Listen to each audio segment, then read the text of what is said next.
দর্শক, পরিস্থিতি ঘোলাটে হচ্ছে।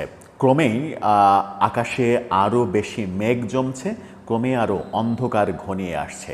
সেই ঘনিয়ে আসা অন্ধকারের মধ্যে একটা কথা চারিদিকে ঘুরে ফিরে বেড়াচ্ছে। সেই কথা হচ্ছে সরকার আগামীকালকের মধ্যে এনসিপিকে নিয়ে নতুন কৌশলের দিকে এগোচ্ছে এবং এনসিপি সেই নতুন কৌশল বাস্তবায়ন করার চেষ্টা করছে। সেই পুরো কৌশলটা চলে যাবে সেনাবাহিনীর বিরুদ্ধে।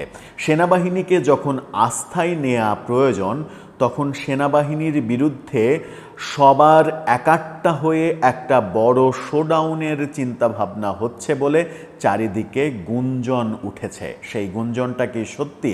আর সেই একাট্টা হওয়ার দলে কারা কারা শেষ পর্যন্ত অংশ নেবেন? ইতিমধ্যেই আমরা দেখেছি জামাতের আমির প্রধান উপদেষ্টাকে আহ্বান জানিয়েছেন সর্বদলীয় বৈঠক ডাকার। কোন পথে যাচ্ছে? সেনাবাহিনীকে সরকার আস্থায় নেয়ার পরিবর্তে আরও বেশি প্রতিপক্ষ বানিয়ে ফেলছে। তাতে করে দেশের কি বিন্দুমাত্র কোনো লাভ হবে, নাকি যে যার স্বার্থের কথা ভেবেই শুধুমাত্র পদক্ষেপগুলো নিয়ে নানা রকমের প্রস্তুতি নিচ্ছে? কোন পথে যাচ্ছি আমরা? সেনাবাহিনী সরকার এবার কি সত্যি মুখোমুখি অবস্থানে দাঁড়াতে চলেছে? সেই আয়োজন বাস্তবায়ন করতে চলেছে এনসিপি? সেই আলোচনাই করবে এই ভিডিওতে। থাকবেন পলিটিক্স টিভির নিয়মিত আয়োজনে।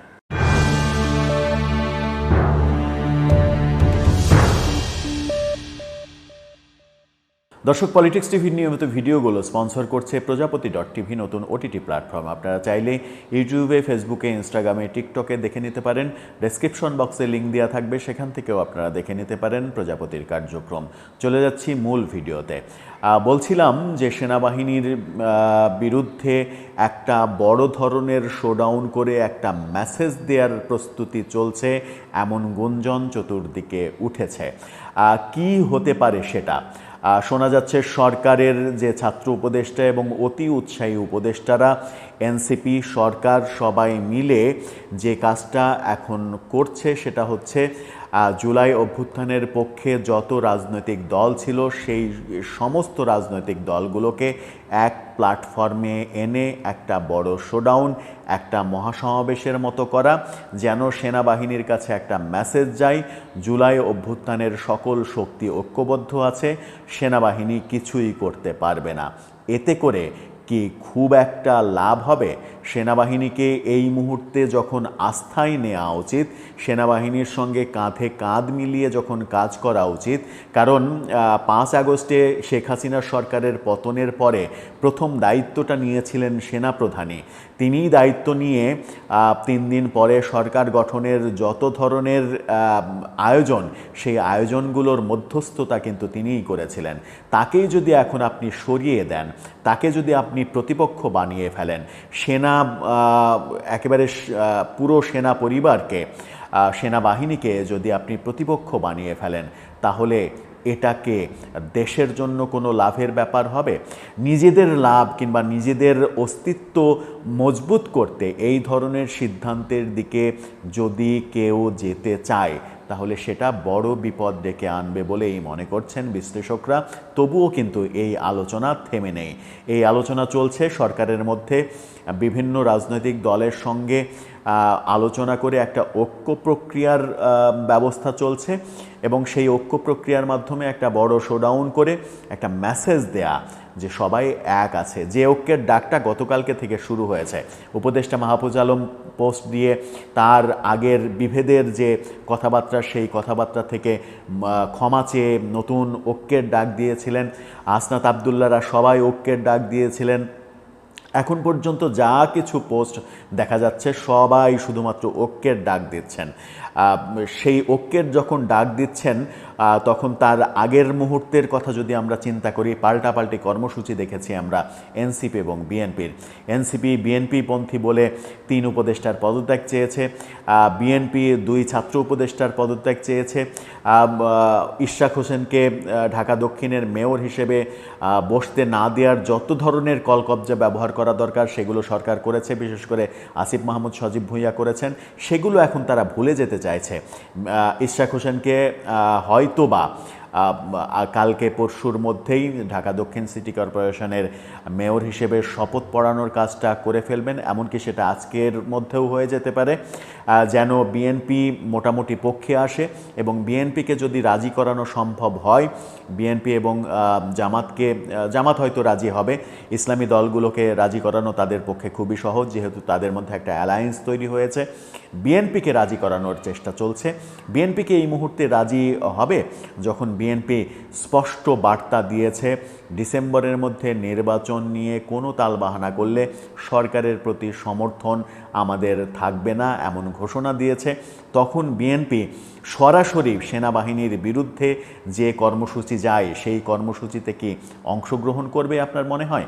বিএনপি এতটা বোকামি করবে যখন এটা দিনের আলোর মতো স্পষ্ট যে আগামী নির্বাচন হলে সেই নির্বাচনে বিএনপি একক সংখ্যাগরিষ্ঠতা নিয়ে ক্ষমতায় যাবে, তখন বিএনপি কেন সেনাবাহিনীকে অনাস্থার মধ্যে নেবে? সেনাবাহিনীকে দেশ চালানোর জন্য তার তো প্রয়োজন। অন্যান্য দলের না ক্ষমতায় আসার কোনো সম্ভাবনা নেই, তাদের সঙ্গে সেনাবাহিনীর কি সম্পর্ক তৈরি হলো না হলো তাতে তাদের কিছু যায় আসে না, কিন্তু বিএনপির তো যায় আসে। বিএনপিকে যদি দেশ চালাতে হয় তাহলে সেনাবাহিনী, 3 বাহিনী তাদের সব থেকে বেশি প্রয়োজন, তাদেরকে আস্থায় রাখা প্রয়োজন। আর তাদেরকে আস্থায় রাখতে হলে এই ধরনের শোডাউনে বিএনপির যাবার কথা নয়। সুতরাং যে প্রস্তুতিটা চলছে ভেতরে ভেতরে শোনা যাচ্ছে, সেই প্রস্তুতি আলোর মুখ দেখার সম্ভাবনা খুবই কম, তবুও সেই প্রস্তুতি চলছে। শেষ পর্যন্ত এটাও হতে পারে যে এনসিপি তাদের কাছের যে ইসলামী দলগুলো সেই দলগুলোকে নিয়ে একটা মহাসমাবেশ মতো করে সেনাবাহিনীর বিরুদ্ধে একটা স্পষ্ট অবস্থান ব্যক্ত করতে পারে, তাতে করে পরিস্থিতি আরও ঘোলাটে হবে। আমার মনে হয় যে এই মুহূর্তে সবথেকে বুদ্ধিমানের কাজ হবে সেনাবাহিনীর সঙ্গে বসে তাদেরকে আস্থায় নিয়ে যে কার্যক্রম সরকার করতে চাই, নিতে চাই, সেগুলো তাদের সঙ্গে আলাপ আলোচনা করে, কেউ তো কারো শত্রু না, সবাই দেশের জন্যই কাজ করছে, সেনাবাহিনীও দেশের জন্য কাজ করছে, সরকারও দেশের জন্য কাজ করছে। যদি দুটো সত্য হয় তাহলে দুজনের আস্থায় আসতে তো সমস্যা নেই। আস্থায় আনার পরিবর্তে অনাস্থা তৈরি করা এবং সরাসরি শত্রু তৈরি করা, আসিফ মাহমুদ সজীব ভুঁইয়া যেমন ফেসবুক পোস্টে সরাসরি সেনাবাহিনীকে আক্রমণ করেছে, যদিও সেনাবাহিনী শব্দটা লেখেনি, কিন্তু বাংলাদেশ আওয়ামী লীগ সংক্ষেপে যে বাল বলা হয়, সেই বাল, নর্থ এবং দিল্লি এই 3 জন মিলে যে কর্মকাণ্ড করছে, এ ধরনের পোস্ট দিয়েছেন তিনি। এ ধরনের পোস্টে তো আরও বেশি শঙ্কা তৈরি হচ্ছে, আরও বেশি বিভেদ তৈরি হচ্ছে। সরকার কিংবা প্রফেসর ইউনূসকে এগুলো দেখছেন না যে তার উপদেষ্টারা কি লেখালেখি করতেছে, নিজের ইচ্ছা মতো যা ইচ্ছা তাই লিখছে। এর আগে আমরা মাহফুজ আলমকে দেখেছি যা ইচ্ছা তাই লিখে গেছেন, তার জন্য আবার গতকালকে তাকে ক্ষমাও চাইতে দেখেছি। কিন্তু আসিফ মাহমুদ সজীব ভুঁইয়া একের পর এক, এর আগে আমরা একটা ভিডিও বার্তায় সেনাপ্রধানের নামে যাচ্ছে তাই বাজে কথা বলতে শুনলাম, আবারও এই প্রসঙ্গগুলো সামনে আনছেন। কেন আনছেন, কোন স্বার্থে আনছেন? তাতে কি তাদের স্বার্থ সত্যি উদ্ধার হচ্ছে, নাকি তারা আরও বেশি বিচ্ছিন্ন হয়ে পড়ছেন? যদি জনপ্রিয়তার হিসাব করতে যাওয়া যায় তাহলে এই মুহূর্তে এই উপদেষ্টারা, বাংলাদেশের জনগণের কাছে এই উপদেষ্টারা জনপ্রিয় নাকি সেনাবাহিনী জনপ্রিয়? অবভিয়াসলি বাংলাদেশ সেনাবাহিনী বাংলাদেশের মানুষের কাছে আস্থার প্রতীক। সেই আস্থার প্রতীককে আপনি দূরে ঠেলে দিচ্ছেন, আপনি প্রতিপক্ষ বানাচ্ছেন, তাহলে তো শান্তি আসবে না।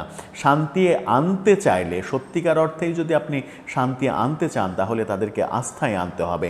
এই ধরনের বিভেদের রাজনীতি যদি এই মুহূর্তেও করেন তাহলে যে গুঞ্জন রটেছে এই সরকার আসলে টিকবে না। নতুন সরকার তৈরি হবে, সেটা জাতীয় সরকারের ফরম্যাটে হোক কিংবা নতুন তত্ত্বাবধায়ক সরকারের ফরম্যাটে হোক, এবং নির্বাচনটা সম্ভবত ডিসেম্বরের আগেই হয়ে যাওয়ার সম্ভাবনা রয়েছে। নতুন সরকার যদি হয় তাহলে 3 মাস অর্থাৎ 90 দিনের মধ্যে নির্বাচন হয়ে যাবে, সেই চুক্তিতেই নতুন সরকার হবে। পরিস্থিতি কোন দিকে যাচ্ছে দর্শক, আপনার অবজারভেশন কি বলে? মতামত জানিয়ে লিখতে পারেন আমাদের কমেন্ট বক্সে।